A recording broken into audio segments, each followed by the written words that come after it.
يا أيها الذين آمنوا اتقوا الله حق تقاته ولا تموتن إلا وأنتم مسلمون. يا أيها الناس اتقوا ربكم الذي خلقكم من نفس واحدة وخلق منها زوجها وبث منهما رجالا كثيرا ونساء واتقوا الله الذي تساءلون به والأرحام إن الله كان عليكم رقيبا. يا أيها الذين آمنوا اتقوا الله وقولوا قولا سديدا يصلح لكم أعمالكم ويغفر لكم ذنوبكم ومن يطع الله ورسوله فقد فاز فوزا عظيما. أما بعد فإن خير الحديث كتاب الله وخير الهدي هدي محمد صلى الله عليه وسلم وشر الأمور محدثاتها وكل محدثة بدعة وكل بدعة ضلالة وكل ضلالة في النار. فأعوذ بالله السميع العليم من الشيطان الرجيم.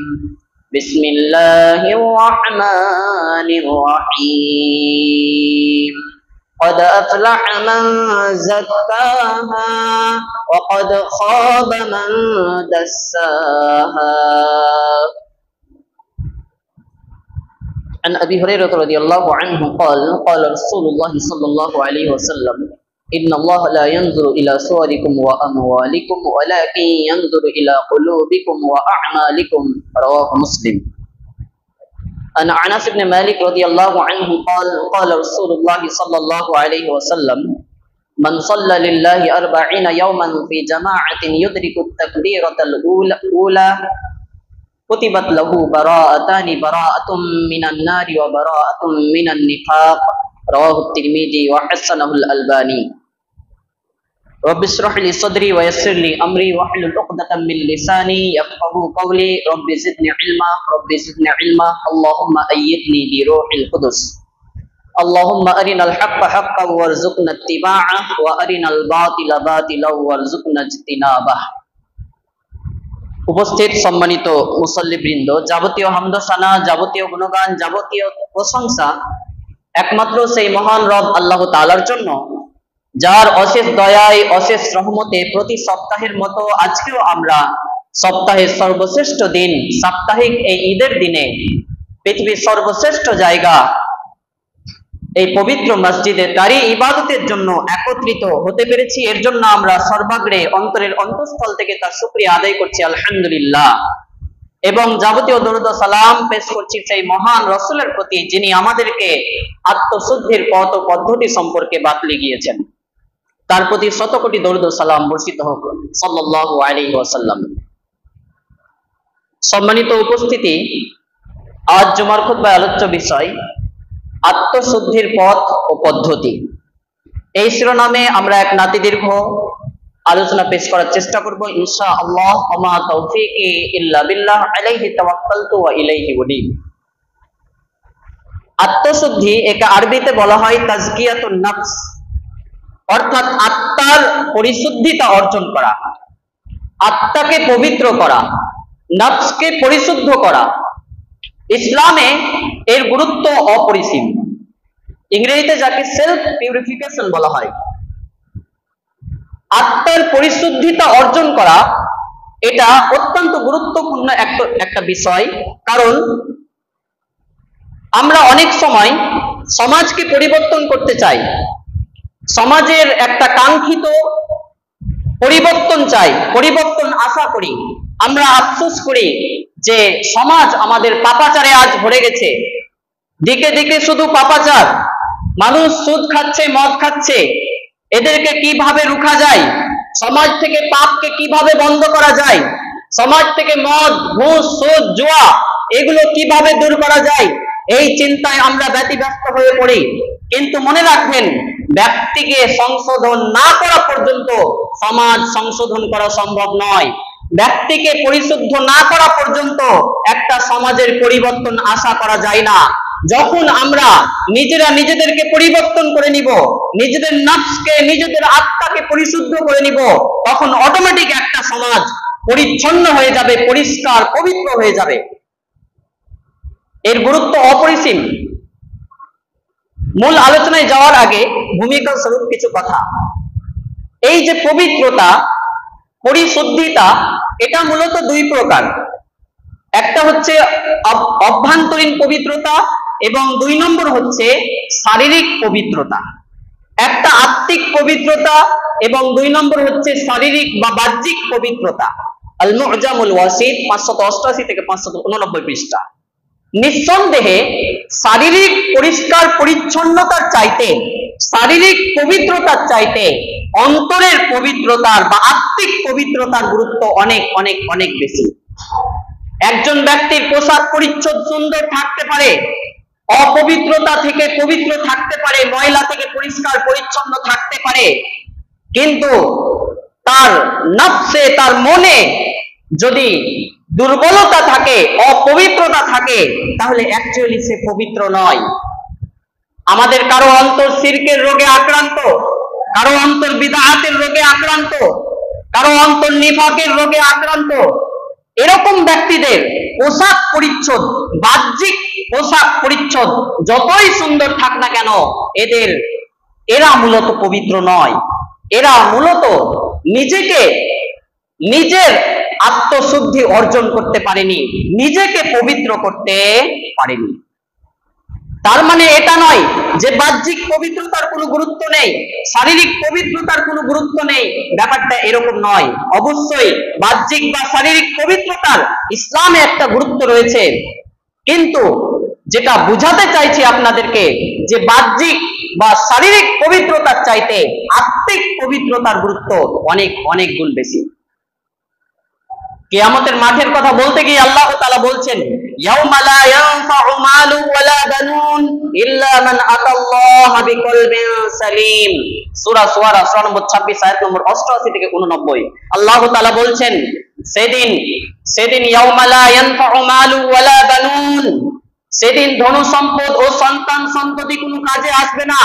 কিয়ামতের মাঠে আমাদের ধন সম্পদ, আমাদের টাকা পয়সা, আমাদের ব্যাংক ব্যালেন্স, আমাদের জমি জায়গা কোনো কাজে আসবে না। যেই সন্তানকে মানুষ করার জন্য, যেই সন্তানের ভবিষ্যৎ উজ্জ্বল করার জন্য আজকে আমি আপনি হারাম উপার্জন করতে দ্বিধাবোধ করি না, দুনিয়ামুখী হতে দ্বিধাবোধ করি না, পরকালকে ত্যাগ করতে, ইসলামকে ত্যাগ করতে কোনোই সংকোচ বোধ করি না, এই সন্তান সন্ততি কিয়ামতের মাঠে কোনোই কাজে আসবে না, কোনো উপকারে আসবে না। ইল্লা মান আতাল্লাহা বিকলবিন সালিম। তবে যেই ব্যক্তি তার প্রতিপালকের নিকট উপস্থিত হবে, যেই ব্যক্তি আল্লাহর নিকট উপস্থিত হবে কলবে সালিম নিয়ে, অর্থাৎ সুস্থ অন্তর নিয়ে, পবিত্র আত্মা নিয়ে যেই ব্যক্তি উপস্থিত হবে, সেই হবে সাকসেসফুল। বোঝা যাচ্ছে কিয়ামতের মাঠে সফলকাম হওয়ার জন্য অন্যতম একটি শর্ত হচ্ছে আত্মশুদ্ধি অর্জন করা, নিজেকে পবিত্র করা, যাবতীয় শিরক থেকে, বিদআত থেকে, নিফাক থেকে, যাবতীয় পাপাচার থেকে অন্তরকে পরিষ্কার পরিচ্ছন্ন করার একটা গুরুত্ব রয়েছে। এমন ব্যক্তিরা কিয়ামতের মাঠে সফলকাম হতে পারবে। নু'মান ইবনে বাশীর রাদিয়াল্লাহু তাআলা আনহু বলেন, হাদিসটি বর্ণিত হয়েছে সহিহ বুখারী কিতাবুল ঈমান হাদিস নম্বর 52, সহিহ মুসলিম কিতাবুল মুসাফা হাদিস নম্বর 1599, মুসনাদ আহমদ হাদিস নম্বর 18374 এবং মিসকাতে পাবেন কিতাবুল বুয়ু বা ক্রয় বিক্রয় অধ্যায় হাদিস নম্বর 2762।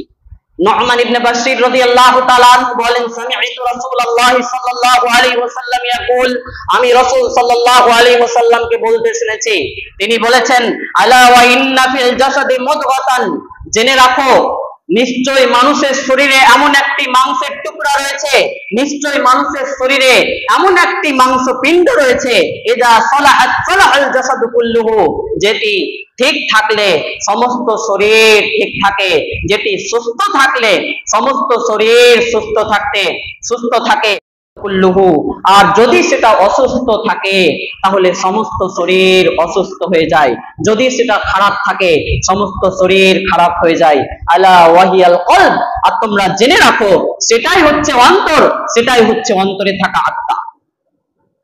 বোঝা যাচ্ছে একজন ব্যক্তির যদি আত্মা পরিষ্কার পরিচ্ছন্ন থাকে, একজন ব্যক্তির মন যদি পবিত্র থাকে, তাহলে তার পুরো শরীর পবিত্র থাকে। কারণ আমাদের মন হচ্ছে একটা রাজার মতো, একটা বাদশার মতো।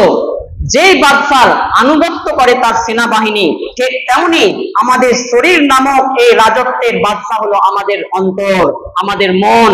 এই মন যদি সুস্থ থাকে, বাকি সেনাবাহিনী অর্থাৎ আমাদের অঙ্গ প্রত্যঙ্গ সেগুলো তার কথা অনুযায়ী চলে, সেগুলো সুস্থ থাকে, সেগুলো ভালো থাকে।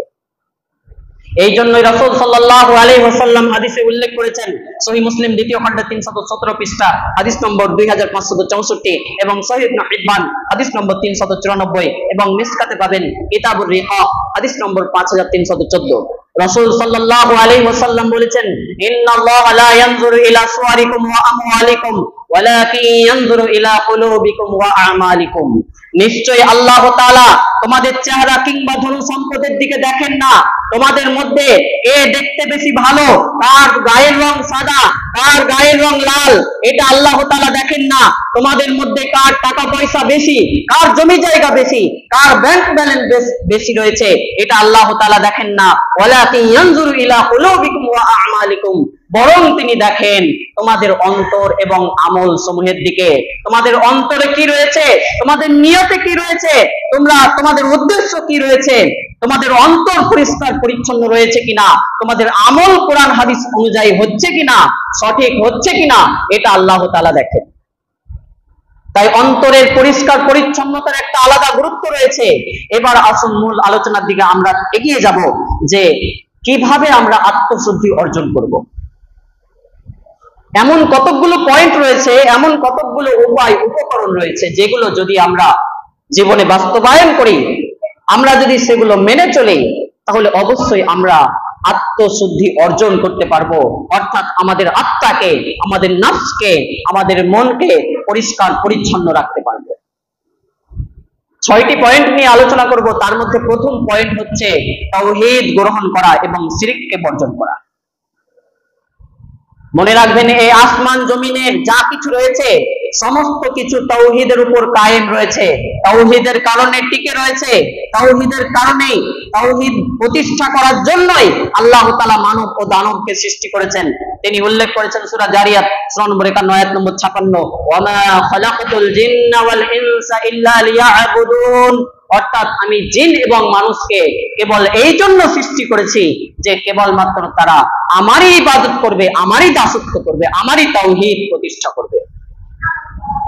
তাওহীদ মানে হচ্ছে আল্লাহকে এক বলে মেনে নেওয়া। যদিও তাওহীদের 3টা কাইন্ড রয়েছে, তাওহীদের 3টা প্রকার রয়েছে, তাওহীদে রুবুবিয়্যাহ, তাওহীদে উলুহিয়্যাহ এবং তাওহীদে আসমা ও সিফাত। সেটা একটা আলাদা দিক। এখানে সংক্ষেপে বলতে চাইছি যে তাওহীদ কায়েম করার জন্যই, তাওহীদকে প্রতিষ্ঠা করার জন্যই, একমাত্র আল্লাহর ইবাদত, আল্লাহর দাসত্ব প্রতিষ্ঠা করার জন্যই তিনি আমাদেরকে সৃষ্টি করেছেন। অন্যত্র আল্লাহ তাআলা উল্লেখ করেছেন সূরা নাহল সূরা নম্বর 16 আয়াত নম্বর 36, ওয়ালাকাদ বাআসনা ফি কুল্লি উম্মাতির রাসূলান আন ইবুদুল্লাহ ওয়াজতানিবুত তাগুত। আল্লাহ তাআলা বলেছেন যে আমি প্রত্যেক জাতির মাঝে রাসূল প্রেরণ করেছি এই বার্তা নিয়ে, আন ইবুদুল্লাহ ওয়াজতানিবুত তাগুত, এই বার্তা দিয়ে তাদেরকে প্রেরণ করেছি। তারা বলেছেন যে তোমরা একমাত্র আল্লাহর দাসত্ব করো, আল্লাহর ইবাদত করো এবং তাগুতকে বর্জন করো, তাগুত থেকে বেঁচে থাকো। তাহলে একমাত্র আল্লাহর ইবাদত কায়েম করার জন্য, আল্লাহর ইবাদত প্রতিষ্ঠা করার জন্য এবং তাগুতকে বর্জন করার জন্য, তাওহীদ বিরোধী কার্যকলাপকে বর্জন করার জন্য আল্লাহ তাআলা আদম আলাইহিস সালাম থেকে নিয়ে আমাদের শেষ নবী মুহাম্মদুর রাসূলুল্লাহ সাল্লাল্লাহু আলাইহি ওয়াসাল্লাম পর্যন্ত অসংখ্য নবী রাসূল প্রেরণ করেছেন। তারা তাওহীদের দাওয়াত দিয়েছেন। সর্বপ্রথম তারা তাদের জাতিকে তাওহীদের দাওয়াত দিয়েছেন, একত্বের দাওয়াত দিয়েছেন। কোন ব্যক্তির অন্তরে যদি তাওহীদ না থাকে, তাহলে তার অন্তর কোশ্চিন কালেও পরিশুদ্ধ হতে পারে না। কোন ব্যক্তির মধ্যে যদি তাওহীদ না থাকে তাহলে কোশ্চিন কালেও সে আত্মশুদ্ধি অর্জন করতে পারবে না। তাই আত্মশুদ্ধি অর্জন করার জন্য প্রথম করণীয় হচ্ছে তাওহীদকে গ্রহণ করা এবং এর অপোজিট বিষয় শিরককে বর্জন করা। তাওহীদ বিরোধী যা কিছু রয়েছে, শিরক সম্পর্কিত যা কিছু রয়েছে, সমস্ত কিছুকে বর্জন করতে হবে, তাওহীদকে ভালোভাবে গ্রহণ করতে হবে, তবে আমরা আত্মশুদ্ধি অর্জন করতে পারবো। অন্যত্র আল্লাহ তাআলা উল্লেখ করেছেন সূরা আনআম সূরা নম্বর 6 আয়াত নম্বর 82, আল্লাযীনা আমানু ওয়া লাম ইয়ালবিসু ঈমানাহুম বিযুলমিন উলাইকা লাহুমুল আমনু ওয়া হুম মুহতাদুন। আল্লাহ তাআলা বলেছেন যারা ঈমান আনে, আল্লাযীনা আমানু ওয়া লাম ইয়ালবিসু ঈমানাহুম বিযুলম, যারা ঈমান এনেছে এবং তাদের ঈমানকে তথা বিশ্বাসকে শিরকের সাথে মিশ্রিত করেনি, উলাইকা লাহুমুল আমনু ওয়া হুম মুহতাদুন, তারাই হচ্ছে হেদায়েত প্রাপ্ত এবং তাদের জন্যই রয়েছে নিরাপত্তা। উলাইকা লাহুমুল আমনু ওয়া হুম মুহতাদুন, তাদের জন্যই রয়েছে নিরাপত্তা এবং তারাই হেদায়েত প্রাপ্ত। এই আয়াতে জুলুম শব্দের অর্থ হচ্ছে শিরক। এই আয়াত যখন নাজিল হয়, সাহাবীরা রাসূল সাল্লাল্লাহু আলাইহি ওয়াসাল্লামকে বললেন যে আল্লাহ রাসূল, আমাদের মধ্যে এমন কে আছে যে নিজের প্রতি জুলুম করেনি? আমাদের মধ্যে এমন কে রয়েছে যে নিজের প্রতি কোনো না কোনো ভাবে জুলুম করেনি, অত্যাচার করেনি?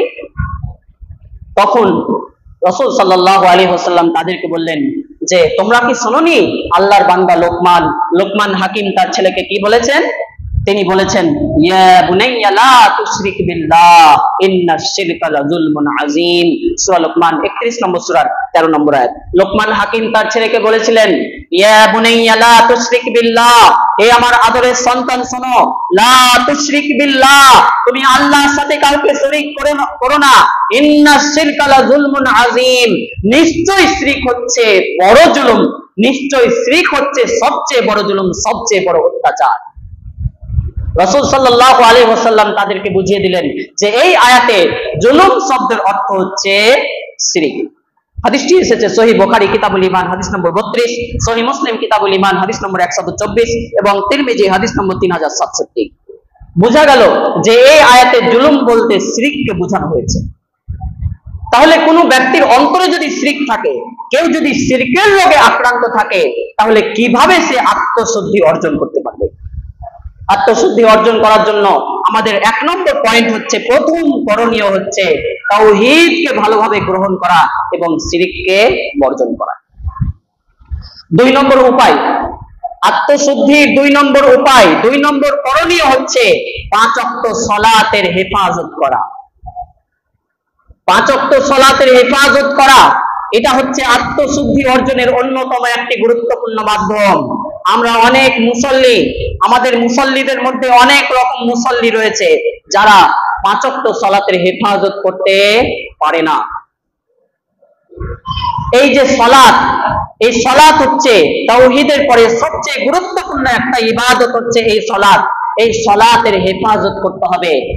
আল্লাহ তাআলা কোরআনে উল্লেখ করেছেন সূরা আলা সূরা নম্বর 87 আয়াত নম্বর 14 থেকে 15, قد أفلح من تزكى وذكر اسم ربه فصلى, সফল সেই ব্যক্তি যে আত্মশুদ্ধি অর্জন করে, ওয়াযাকার ইসমা রাব্বিহি ফাসাল্লা, এবং তার প্রভুর নাম স্মরণ করে অতঃপর সালাত আদায় করে। এই আয়াতগুলোতে আল্লাহ তাআলা আত্মশুদ্ধির পরে পরে সালাতের কথা উল্লেখ করেছেন। বোঝা যাচ্ছে যে আত্মশুদ্ধি অর্জন করার সাথে সালাতের একটা গভীর সম্পর্ক রয়েছে। যার মধ্যে সালাত নেই, যারা সালাত আদায় করে না, তারা কোশ্চিন কালেও আত্মশুদ্ধি অর্জন করতে পারবে না, আত্মশুদ্ধি অর্জন করতে পারবে না। রাসূল সাল্লাল্লাহু আলাইহি ওয়াসাল্লাম এই সালাতের কথা বলতে গিয়ে বলেছেন, হাদিসটি বর্ণিত হয়েছে সুনানে তিরমিজি কিতাবুস সালাহ হাদিস নম্বর 241 এবং সহিহ আত-তারগিব হাদিস নম্বর 409, সিলসিলা সহিহা হাদিস নম্বর 2652 এবং মিসকাতে বাবেল কিতাবুস সালাহ হাদিস নম্বর 1144। রাসূল সাল্লাল্লাহু আলাইহি ওয়াসাল্লাম বলেছেন, মান সাল্লা লিল্লাহি 40 ইয়াওমান ফি জামাআতিন ইউদরিকুত তাকবীরাতাল উলা। আলবানী রাহিমাহুল্লাহ হাদিসটিকে হাসান বলেছেন। রাসূল সাল্লাল্লাহু আলাইহি ওয়াসাল্লাম বলেছেন, যেই ব্যক্তি আল্লাহ সন্তুষ্টি অর্জনের জন্য 40 দিন যাবত জামাআতের সাথে তাকবীরে উলার সাথে, অর্থাৎ ইমাম সাহেব যখন প্রথম তাকবীর দেন, আল্লাহু আকবার বলে প্রথম তাকবীর দেন, সেই তাকবীরে উলার সাথে যেই ব্যক্তি 40 দিন যাবত জামাআতের সাথে সালাত আদায় করবে, রাসূল সাল্লাল্লাহু আলাইহি ওয়াসাল্লাম বারাআতুম মিনান নারি ওয়া বারাআতুম মিনান নিফাক, তাকে দুটি বিষয় থেকে মুক্তি দেওয়া হবে। বারাআতুম মিনান নারি ওয়া বারাআতুম মিনান নিফাক, এক নম্বর তাকে জাহান্নাম থেকে মুক্তি দেওয়া হবে এবং 2 নম্বর তাকে মুনাফিকি থেকে মুক্তি দেওয়া হবে। সুবহানাল্লাহি ওয়া বিহামদিহি সুবহানাল্লাহিল আযীম। এই হাদিসে আমরা বুঝতে পারলাম যে আমরা যদি 40 দিন যাবত তাকবীরে উলার সহিত জামাতের সাথে 5 ওয়াক্ত সালাত আদায় করতে পারি, তাহলে বিশেষভাবে আমরা মুনাফিকি থেকে নিজের অন্তরকে পরিষ্কার পরিচ্ছন্ন রাখতে পারবো। মনে রাখবেন, যার অন্তরে মুনাফিকি থাকবে সে কিন্তু আত্মশুদ্ধি অর্জন করতে পারবে না। আমরা যে সালাত আদায় করি, আমরা যে আল্লাহর ইবাদত করি, এই ইবাদতের পথে, এই সালাতের পথে সবচেয়ে বড় বাধা হচ্ছে শয়তান। আত্মশুদ্ধি অর্জনের ক্ষেত্রে সবচেয়ে বড় বাধা হচ্ছে শয়তান। শয়তান কখনো চাইবে না যে আমরা আমাদের অন্তরকে, আমরা আমাদের নফসকে, আমরা আমাদের আত্মাকে, আমরা নিজেদেরকে পরিষ্কার পরিচ্ছন্ন করে নিই, পবিত্র করে নিই। এটা কিন্তু শয়তান চাইবে না। আমরা সালাত আদায় করি মানে শয়তানের সাথে যুদ্ধ করি, সালাত আদায় করি মানে শয়তানের সাথে যুদ্ধ করি। 40 দিন যাবত 5 ওয়াক্ত সালাত আদায় করা, তাও আবার জামাতের সাথে তাকবীরে উলার সাথে, এটা ছোটখাটো কোনো ব্যাপার নয়, এটা সহজ কোনো ব্যাপার নয়। 40 দিন 5 ওয়াক্ত সালাত আদায় করবেন, 5 গুণিত 40 অর্থাৎ 200 বার আপনাকে শয়তানের সাথে যুদ্ধ করতে হবে। 200 বার আপনাকে শয়তানের সাথে যুদ্ধ করে সফল হতে হবে, তবে এটা সহজ। এটা কোনো ছোটখাটো বিষয় নয়, এটা অত সহজ বিষয় নয়। তাই 5 ওয়াক্ত সালাতের হেফাজত করতে হবে। জামাতের সাথে আমরা যেন কখনো অবহেলা না করি, আমরা যেন অবহেলায় কাটিয়ে না দিই। জামাতের সাথে 5 ওয়াক্ত সালাত আমরা আদায় করব, এর মাধ্যমে আমরা আত্মশুদ্ধি অর্জন করতে পারবো। 3 নম্বর উপায়, আত্মশুদ্ধির 3 নম্বর উপায় হচ্ছে কোরআনুল কারীম স্টাডি করা, কোরআন নিয়ে গবেষণা করা, কোরআন বেশি বেশি অধ্যয়ন করা। এর মাধ্যমে আত্মশুদ্ধি অর্জন করা যায়। কোরআন হচ্ছে আল্লাহ তাআলার সর্বশেষ অবতীর্ণ কিতাব, এরপরে আর কোনো কিতাব আসবে না। যেমন নবী মুহাম্মদ সাল্লাল্লাহু আলাইহি ওয়াসাল্লাম ছিলেন সর্বশেষ রাসূল, সর্বশেষ নবী, তারপরে আর কোনো নবী আসবে না, ঠিক তেমনি তার উপর যে কিতাব অবতীর্ণ করা হয়েছে পবিত্র কোরআন, এরপরে আর কোনো আসমানি কিতাব অবতীর্ণ হবে না। এই কোরআন হচ্ছে আত্মশুদ্ধির একটা বড় উপায়। কোরআনে আল্লাহ তাআলা উল্লেখ করেছেন সূরা ইউনূস সূরার 10 আয়াত নম্বর 57, ইয়া আইয়ুহান নাসু ক্বাদ জাআতকুম মাউইযাতুম মির রাব্বিকুম ওয়া শিফাউল লিমা ফিস সুদূর ওয়া হুদাও ওয়া রাহমাতুল লিল মুমিনিন। আল্লাহ তাআলা বলেছেন, হে মানুষ, নিশ্চয় তোমাদের কাছে তোমাদের প্রতিপালকের পক্ষ থেকে এসেছে উপদেশ বাণী, ওয়া শিফাউল লিমা ফিস সুদূর, এবং অন্তরের রোগের চিকিৎসা, ওয়া হুদাও ওয়া রাহমাতুল লিল মুমিনিন, এবং মুমিনদের জন্য রহমত ও হেদায়েত। এই কোরআনের মধ্যে আমাদের অন্তরে যে সমস্ত রোগ বাসা বাঁধে, কখনো ব্যক্তির অন্তরে শিরকের রোগ বাসা বাঁধে, কখনো ব্যক্তির অন্তরে বিদআতের রোগ বাসা বাঁধে, কখনো ব্যক্তির অন্তরে পাপাচারের রোগ, হিংসা, বিদ্বেষ, গীবত, অপবাদ, এগুলোর রোগ বাসা বাঁধে।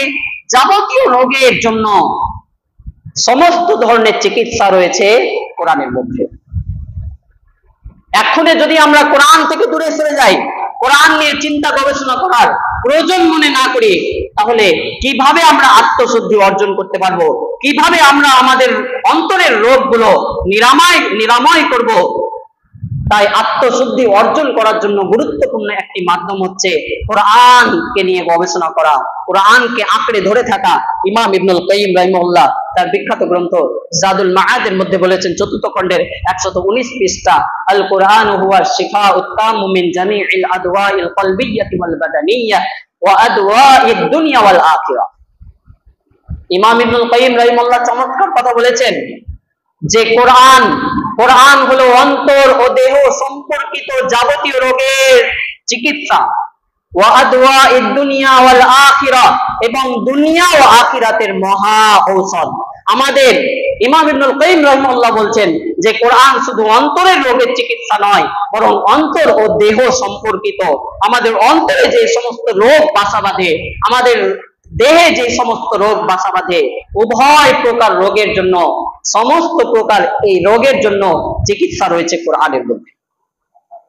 কিন্তু দুর্ভাগা জাতি, আজকে আমরা কোরআনকে সেইভাবে গ্রহণ করতে পারিনি যেইভাবে গ্রহণ করা উচিত ছিল, কোরআনকে সেইভাবে আঁকড়ে ধরতে পারিনি যেইভাবে আঁকড়ে ধরা উচিত ছিল।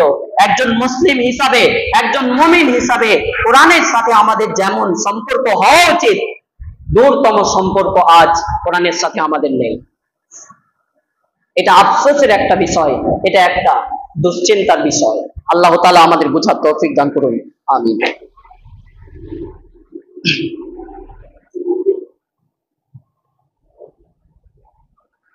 আলহামদুলিল্লাহি ওয়াহদা ওয়াসসালাতু ওয়াসসালামু আলা মান লা নাবিয়্যা বা'দা।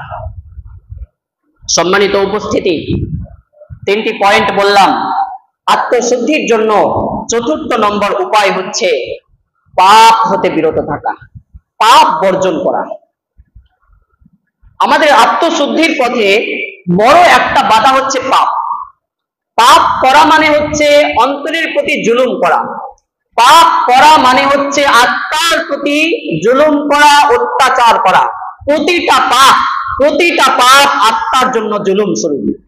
কোরআনে আমরা একটা দোয়া পাই, রব্বানা যালামনা আনফুসানা ওয়া ইল্লাম তাগফির লানা ওয়া তারহামনা লানাকুনান্না মিনাল খাসিরিন। প্রায় আমাদের সকলের মুখস্থ আছে এই দোয়াটা। এই দোয়া প্রথম বলেছিলেন আদম এবং হাওয়া আলাইহিস সালাম।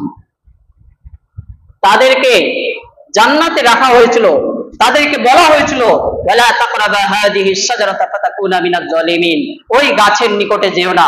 জান্নাতে যা ইচ্ছা খাও, যেখানে ইচ্ছা যাও, কিন্তু ওই গাছের নিকটে যেও না, নইলে তোমরা জালিমদের অন্তর্ভুক্ত হয়ে যাবে। সূরা বাকারা সূরা নম্বর 2 আয়াত নম্বর 35। এক পর্যায়ে শয়তানের ধোঁকায় পড়ে, শয়তানের প্ররোচনায় পড়ে তারা ওই গাছের ফল আস্বাদন করলো। পরবর্তীতে তারা নিজেদের ভুল, সাথে সাথে তারা নিজেদের ভুল বুঝতে পেরে তারা এই দোয়া করেছিলেন, ক্বালা রব্বানা যালামনা আনফুসানা ওয়া ইল্লাম তাগফির লানা ওয়া তারহামনা লানাকুনান্না মিনাল খাসিরিন।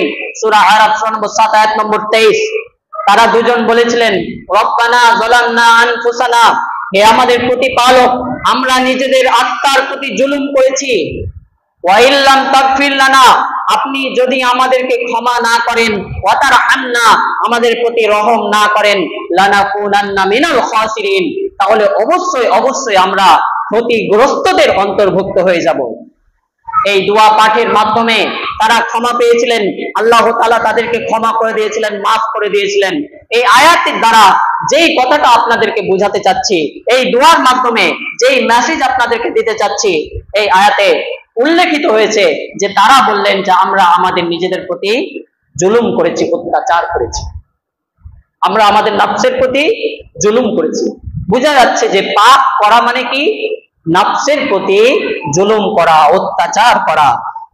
আমরা সালাতে শেষ তাশাহুদে সালাম ফিরানোর পূর্বে দোয়ায়ে মাসুরা হিসাবে একটা দোয়া পাঠ করি। আবু বকর সিদ্দিক রাদিয়াল্লাহু তাআলা আনহু একদা রাসূল সাল্লাল্লাহু আলাইহি ওয়াসাল্লামকে বললেন যে আমাকে এমন একটা দোয়ার কথা বলে দিন যেটা আমি সালাতে পাঠ করব। হাদিসটি বর্ণিত হয়েছে সহিহ বুখারী কিতাবুল আযান হাদিস নম্বর 834, সহিহ মুসলিম হাদিস নম্বর 2705 এবং মিসকাতে পাবেন কিতাবুস সালাহ হাদিস নম্বর 942। তখন রাসূল সাল্লাল্লাহু আলাইহি ওয়াসাল্লাম তাকে এই দোয়া শিখিয়ে দিলেন, আল্লাহুম্মা ইন্নী যালামতু নাফসি যুলমান কাসীরান ওয়া লা ইয়াগফিরুয যুনুবা ইল্লা আনতা ফাগফিরলি মাগফিরাতাম মিন ইনদিকা ওয়ারহামনি ইন্নাকা আনতাল গফুরুর রহিম। এই দোয়ার অর্থ যদি আমরা দেখতে যাই তাহলে বুঝতে পারবো যে এখানেও বলা হয়েছে যে পাপ করা মানে কি? নফসের উপর জুলুম করা। আল্লাহুম্মা, হে আল্লাহ, ইন্নী যালামতু নাফসি, নিশ্চয় আমি আমার নিজের প্রতি জুলুম করেছি, অত্যাচার করেছি। যুলমান কাসীরান, অনেক জুলুম করেছি, অনেক অত্যাচার করেছি। ওয়ালা ইয়াগফিরু যুনুবা ইল্লা আনতা, আপনি ব্যতীত সেই অত্যাচার, সেই পাপ ক্ষমা করার আর কেউ নেই। ফাগফিরলি মাগফিরাতাম মিন ইনদিকা, অতএব আপনি আপনার পক্ষ হতে দয়া পরবশে আমাকে ক্ষমা করে দিন, মাফ করে দিন। ইন্নাকা আনতাল গফুরুর রহিম, নিশ্চয়ই আপনি পরম ক্ষমাশীল ও চরম দয়ালু। এই আয়াতের, এই হাদিসের মাধ্যমে আমরা বুঝতে পারলাম, এই দুয়ার মাধ্যমে আমরা বুঝতে পারলাম যে পাপ করা মানে হচ্ছে প্রতি জুলুম করা, অত্যাচার করা। তাই পাপকে বর্জন করতে হবে। আমরা যদি মনে করি যে পাপের সাথে জড়িত থাকবো আর আত্মশুদ্ধি অর্জন করব, দিন রাত আল্লাহর অবাধ্যতা করব, দিন রাত শয়তানের পথে চলবো আর আত্মশুদ্ধি অর্জন করব, এটা কোশ্চিন কালেও সম্ভব নয়। একদিকে আল্লাহর সালাত, আল্লাহর আদেশ, সালাত আদায় করো, এই সালাত ত্যাগ করছি, আল্লাহর অন্যান্য আদেশকে লঙ্ঘন করছি, আর মনে করছি যে আমরা আত্মশুদ্ধি অর্জন করে নিব, এটা কোশ্চিন কালেও সম্ভব নয়। আল্লাহর আদেশগুলো মেনে চলতে হবে, আল্লাহর নিষেধকৃত বিষয়গুলো থেকে বেঁচে থাকতে হবে, অর্থাৎ সর্বোপরি সর্বপ্রকার পাপকে বর্জন করতে হবে, আল্লাহর আনুগত্যের প্রতি নিজেকে সঁপে দিতে হবে, তবে আমরা আত্মশুদ্ধি অর্জন করতে পারবো। আত্মশুদ্ধির জন্য 5 নম্বর উপায় হচ্ছে মরণকে স্মরণ করা। আমরা যত বেশি মরণকে স্মরণ করব, একজন ব্যক্তি যত বেশি মরণকে স্মরণ করবে সে তত বেশি আত্মশুদ্ধি অর্জন করতে পারবে। মরণকে স্মরণ করার মাধ্যমে সে যাবতীয় পাপাচার থেকে নিজেকে বিরত রাখবে, আল্লাহ মুখী সে হয়ে যাবে, দুনিয়া ত্যাগী হয়ে যাবে, আখিরাত মুখী হয়ে যাবে, যার ফলে সে আত্মশুদ্ধি অর্জন করতে পারবে। আল্লাহ তাআলা কোরআনে উল্লেখ করেছেন, কুল্লু নাফসিন যায়িকাতুল মাউত, সূরা আল ইমরান সূরা নম্বর 3 আয়াত নম্বর 185, সূরা আম্বিয়া সূরা নম্বর 21 আয়াত নম্বর 35 এবং সূরা আনকাবুত সূরা নম্বর 29 আয়াত নম্বর 57, তিন জায়গায় এই কথা আল্লাহ তাআলা উল্লেখ করেছেন যে প্রত্যেক প্রাণী মৃত্যুর স্বাদ আস্বাদন করবে। আমাদের প্রত্যেককেই মারা যেতে হবে। যার নফস রয়েছে, যার আত্মা রয়েছে, তাকে একদিন না একদিন মরতেই হবে, কেউ অমর নয়। এই মৃত্যুর কথা যদি আমরা স্মরণ করি, অন্যত্র আল্লাহ তাআলা উল্লেখ করেছেন, কুল ইন্নাল মাউতাল্লাযী তাফিরুনা মিনহু ফাইন্নাহু মুলাকীকুম সুম্মা তুরাদ্দুনা ইলা আলিমিল গায়বি ওয়াস শাহাদাহ ফায়ুনাব্বিউকুম বিমা কুনতুম তা'মালুন। 62 নম্বর সূরার 8 নম্বর আয়াত। আল্লাহ তাআলা বলেছেন, হে নবী আপনি বলে দিন, যেই মৃত্যু থেকে তোমরা পলায়ন করতে চাচ্ছ, যেই মরণ থেকে তোমরা বাঁচতে চাইছো, তা একদিন অবশ্যই তোমাদের সাথে সাক্ষাৎ করবে। সুম্মা তুরাদ্দুনা ইলা আলিমিল গায়বি ওয়াস শাহাদা, অতঃপর তোমাদেরকে অদৃশ্য ও দৃশ্য সম্পর্কে পরিজ্ঞাত মহান আল্লাহর কাছে ফিরিয়ে নেওয়া হবে। ফায়ুনাব্বিউকুম বিমা কুনতুম তা'মালুন, অতঃপর তিনি তোমাদেরকে জানিয়ে দিবেন তোমরা যা করতে। এই আয়াত দ্বারা বোঝা গেল যে মৃত্যু থেকে আমরা যতই বাঁচার চেষ্টা করি না কেন, মৃত্যু থেকে বাঁচা সম্ভব নয়, কিন্তু পাপ থেকে বাঁচা সম্ভব। পাপ থেকে বাঁচা সম্ভব, কিন্তু আমরা পাপ থেকে বাঁচার চেষ্টা করি না, আরো পাপে লিপ্ত হই। অন্যত্র আল্লাহ তাআলা উল্লেখ করেছেন সূরা নিসা সূরা নম্বর 4 আয়াত নম্বর 78, আইনামা তাকুনু ইউদরিকুমুল মাউতু ওয়ালাউ কুনতুম ফি বুরুজিম মুশাইয়াদা, তোমরা যেখানেই থাকো না কেন মৃত্যু তোমাদেরকে পাকড়াও করবেই। ওয়ালাউ কুনতুম ফি বুরুজিম মুশাইয়াদা, যদিও তোমরা সুদৃঢ় দুর্গের মধ্যে অবস্থান করো, এমন দুর্গের মধ্যে যদি তোমরা অবস্থান করো যেই দুর্গে মানুষ তো দূরের কথা, পশু পাখি বাতাসও প্রবেশ করতে পারবে না, এমন দুর্গে আলো বাতাসও প্রবেশ করতে পারবে না, এমন দুর্গে যদি তোমরা অবস্থান করো, তবুও মৃত্যু তোমাদেরকে পাকড়াও করবে। মরণ থেকে বাঁচার কোনো উপায় নেই। এই মৃত্যুর কথা যদি আমরা স্মরণ করি, দুনিয়ার ভোগ বিলাস আর ভালো লাগবে না, তুচ্ছ মনে হবে। এই জন্যই রাসূল সাল্লাল্লাহু আলাইহি ওয়াসাল্লাম বলেছেন, হাদিসটি বর্ণিত হয়েছে সুনানে তিরমিজি কিতাবুজ যুহুদ হাদিস নম্বর 2307 এবং নাসাই হাদিস নম্বর 1824, ইবনে মাজাহ হাদিস নম্বর 4258, মুসান্নাফ ইবনে আবি শাইবা হাদিস নম্বর 34327 এবং মিসকাতে পাবেন কিতাবুল জানাইজ হাদিস নম্বর 1607। হাদিসের বর্ণনাকারী আবু হুরায়রা রাদিয়াল্লাহু তাআলা আনহু তিনি বলেন, রাসূল সাল্লাল্লাহু আলাইহি ওয়াসাল্লাম বলেছেন, আকসিরু যিকরা হাদিমিল লাযযাত ইয়ানিল মাউত, অর্থাৎ তোমরা স্বাদ বিনষ্টকারী বস্তুটিকে অর্থাৎ মৃত্যুকে বেশি বেশি স্মরণ করো, যেই মৃত্যু একজন মানুষের সাদ আশা আকাঙ্ক্ষাকে নষ্ট করে দেয়। একজন মানুষের কত আশা আকাঙ্ক্ষা থাকে, অমুক জায়গায় জমি কিনবো, অমুক জায়গায় ফ্ল্যাট কিনবো, অমুক জায়গায় একটা বাড়ি তৈরি করব, অমুক গাড়িটা ক্রয় করব, কত আশা আকাঙ্ক্ষা মনের মধ্যে থাকে। হঠাৎ করে মৃত্যু এসে তার সমস্ত আশা আকাঙ্ক্ষাকে ধূলিসাৎ করে চলে যায়। এই মৃত্যুকে যদি আমরা বেশি বেশি স্মরণ করি, অবশ্যই আমরা আত্মশুদ্ধি অর্জন করতে পারবো।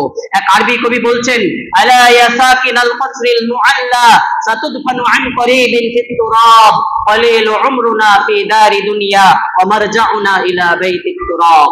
আরবি কবি বলছেন, হে সুউচ্চ প্রাসাদের অধিকারী, হে বিল্ডিং এ বসবাসকারী, শোনো, সাতুদফানু আন করিবিন ফিত তুরাব, শীঘ্রই তুমি দাফন হবে মাটিতে। কলিলু উমরুনা ফি দারি দুনিয়া ওয়া মারজাউনা ইলা বাইতিত তুরাব, ইহকালে আমরা কত না অল্প সময় কাটিয়ে থাকি। ওয়া মারজাউনা ইলা বাইতিত তুরাব, আর আমাদেরকে ফিরে যেতে হবে মাটির ঘরে, কবরে। তাহলে এই মৃত্যুর কথা যদি আমরা স্মরণ করি যে আমি যত উঁচু বিল্ডিং এ বসবাস করি না কেন, আমাকেও একদিন মাটির নিচে যেতে হবে, কবরস্থ হতে হবে, আমার শরীরের উপর মাটি চাপানো হবে, আমাকে দাফন করা হবে।